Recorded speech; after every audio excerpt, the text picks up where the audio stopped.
So this is the third pine video that we've done here around Valley Nursery. This is an attempt to help some of my friends and customers who are confused by how to do black pines, and it's real easy. I've had some training from David Nui, but any mistakes I make are my own. I finally figured out that how simple it is, and in the other two videos, one on decantling, one on bud selection, you can see, if you watch them, just how easy it really is. Pines are touchy about the season. You can't do these things just any old time, especially the decantling. But when you grow a tree, you don't want to grow it like a bonsai. You want to grow it like a tree. You want to allow the big long needles and some extra branches, and that's how the tree gets bigger. It makes food in these. Every square centimeter of green is a food factory. So this tree and this tree and this tree are roughly the same age, about 8 years or 9 years, maybe 7 for I don't know, but they're not very far apart in age. This tree is finally getting so thick in the canopy that it has to be done something with, and the trunk is approaching, where I'd like to have it. So Charlie and I have gone in and we've pruned them real hard, and this is what it ends up looking like right here. So you can see that there aren't any wheel branches in this tree to speak of. That's from previous pruning. 1, 2, 1, 2. You leave 2 buds and you cut the rest. You leave 2 buds and you cut the rest. So about 3 months ago, when we had time, we came through and we pruned about 100 of these pines, and we just left them, walked away and left them. Anytime between fall, like October, and right about now, or maybe a week or two ago, you can do this severe pruning. Now, you can see that we've cut off a huge amount of the foliage from this tree. This is about the same size this one was, a little bit. This one was a little smaller. We cut off most of the foliage, and in addition, we have sheared the needles. You can see how long these needles are, and you guys have heard about needle plucking and all that. Okay, so there are 2 ways to do it. You can shear them or you can pluck them. The people who are purists want to pluck them. You pluck that tree, I'm not going to. Because if you pull both needles off at one time, the bud is right between those needles down there in the middle. And if you don't pull it straight up and out, one needle at a time, you're liable to kill that bud, and you may still pull it off. But when you shear it, yes, you leave brown tips. These tips will brown up, but they're not going to be there in a finished tree. They're going to fall off in 2 years, and there'll be history. But what you do is every single needle bundle bud is still in place. And so this is quicker. And there's another, one of the advantages to, well, I guess it's the same if you pluck them, but now is the time to wire this tree. Chances of me getting around to it this time is slim, so I may have to come through and prune it again. But you can see that this tree just now is starting to break. It chooses where it puts its buds. You don't choose. So you see the buds coming there, and yeah, there's a lot of buds. There's buds all over these lower branches, you can see. Mm-hmm. And there may be an extra branch or 2 in there. But some of the branches haven't pushed a single bud yet. Look at this one. There are no buds there. And it's a possibility that it won't bud, but there is a shoot right here. You can see that's the new shoot. And so that may be all you get this year. But, and you can, when you're pruning, you can prune back to short, real short. Like this tree could have been pruned right here. This is a long place where it'll never have a bud. It probably should have been pruned there. That's probably something I didn't do right. But this branch here could have been pruned to 3 or 4 bundles, 3 or 4 needle bundles right there. And we do remedial pruning, only messed up, but we were going too fast and I didn't get it. But those buds will come out a little later, but this is a real strong branch and it may push lots of buds. In fact, you can see that it already pushed a bud right there. Oh yeah. And so this whole branch may come off because there's another bud behind here that you can't see on that same node right there. So this looks really severe, and it is severe. But one of the reasons every single branch is cut is that you can't tell with a pine like you can with deciduous that whether it's going to bud back or not. A given branch may fall off, and a lot more of them in pines will just die than in deciduous trees. One of the ways you can prevent entire branches dying is to remove every primary bud. This is a primary bud, but so are these ones. If you have multiple buds in the tip, any bud you can identify is a primary bud. The ones that are hiding in the needle bundles, those are secondary buds. If you remove every primary bud from the tree, that forces the tree to push new buds, and it'll push them where it has buds, usually from the old needle bundles. So if you put this tree totally out of balance, in other words, it's got a root system and it's got stored food to support something like this, when you reduce it to something like this, now it has a surplus of energy to push buds.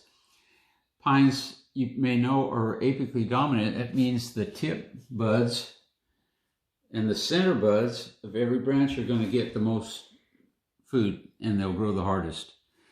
If you remove all apical buds, all primary buds, it'll try to put a bud on every branch, which is exactly what you want. And this tree here looked like this tree 14 months ago.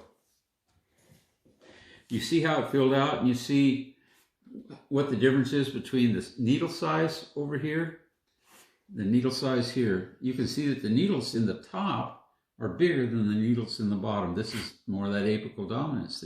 The top gets priority. So this tree needs to be bud pruned.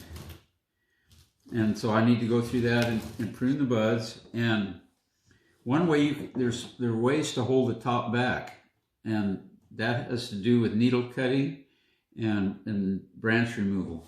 When you're pruning a black pine, it's always going to have more strength in the top. So when you come to this tree, you're going to want to remove more foliage and maybe a branch or two out of this portion of the tree right here than you will here.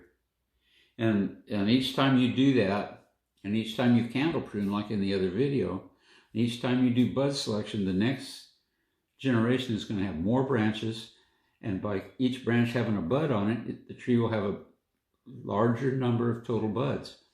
Well, it divides its energy up between all one bud. They get a lot of power. If it's got 100 buds, they only get a little bit. So when you're reading in articles, you'll find talking about balancing the energy. Well, that means you got to be harder on the top than on the middle, and harder on the middle than near the bottom. But you'll catch on to that after the first year or two. You'll see what's going on. It's not a big secret. And so, but this is just 1 year, 14 months from this nonsense where it looks like a wild man, and this where it looks like somebody almost murdered it, back into it. You can see the potential for a finished tree there. And so now it's time to go through and do bud selection. I'm doing it in the nursery. I also do some branch pruning at the time. If I see a wheel branch I missed, or a branch that's unneeded, or one that's too low, or like that, we cut out a few branches, and then we'll be back in June to do the decandling like in the other video. But this is how you do it. This is the secret. This is essentially like decandling. When you decandle, you remove all the new shoots, which means you remove all the primary buds. Well, you can do that again in the fall. especially if you're going from the wild man here to something more like a finished tree. You remove every bud again in the fall. That is, if you feed them. I've had people buy trees from me, and in 4 years, they haven't put on a single branch, a single new bud, just one little maybe 2 buds per branch, and they're not growing, and they're wondering, what's wrong with my tree? How come yours look so healthy and mine is just not doing anything? Typically, there's a couple of causes for that. One is they don't feed them right. 2 is they try to put them in bonsai soil and pamper them. And they want to prune it. You buy a tree and you want to prune it right away and see what it's going to make and how nice it is, and you're all excited. But you do too much of that and you're going to shoot yourself in the foot.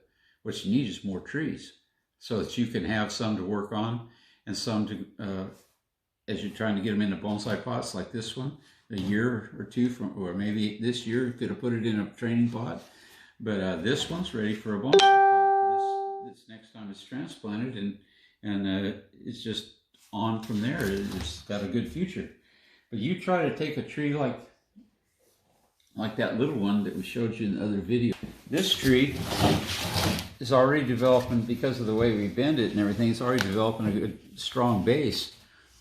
But unless you want to make this into a shohin, and cut it right here, this is not ready for even a bonsai training pot.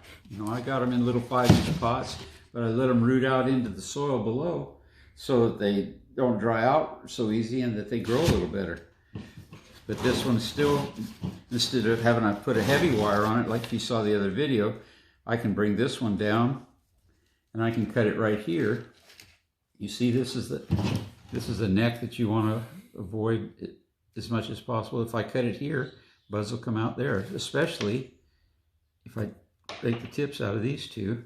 I can cut it there. Now you're on your way to shohin. You might want to wire this, down just a little, but it's a smaller wire, a lot less work than grabbing that big one and bending it around. Plus that little straight section, let's get to the floor. But there was a straight section up here, it needed some movement. No, it's bigger than that. Anyway, so you'd have to bend that part of the trunk. This way you don't have to bend the trunk. But your pines, you can be really tough on them if you're feeding them. You see the time-release fertilizer in the top of the container? I fertilize it once a year with an 8-month fertilizer with micronutrients. And I don't know if you saw the other video, but there was tons of little buds coming out near the base because it's stronger than the amount of buds it's trying to support. And this is probably the 3rd time it's been pruned hard like that, maybe the 4th time. You don't get them to be shohin and to have fat trunks by just letting them go. So you got to grow them up and push them back, and grow them up and push them back, just like deciduous stock. But with pines, you have 2 seasons of the year that you really have to pay attention to them. In the late winter, early spring, as soon as those buds start to push, you need to debud them. And that's the easiest time. Some people argue about when to do that, but it's the easiest time for me to see. You don't have to examine them with a magnifying glass. You can pop them out of there. And in June, you have to decant them, like in the other video. So there are 2 or 3 steps to working a black pine. So far, we got them all covered.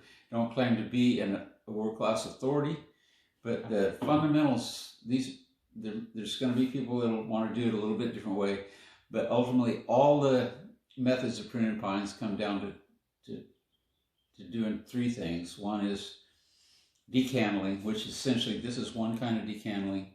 The other kind's in the video, and bud selection. And there are 2 times a year when you do that. And needle reduction, along with this decantling, reduces the vigor for the new buds a little bit, which is kind of, you want to go to a small tree. That's what you do. All right, thank you for watching. Hope this answers questions. I'm always available to answer one if I can.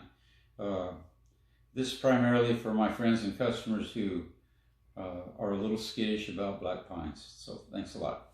Bye.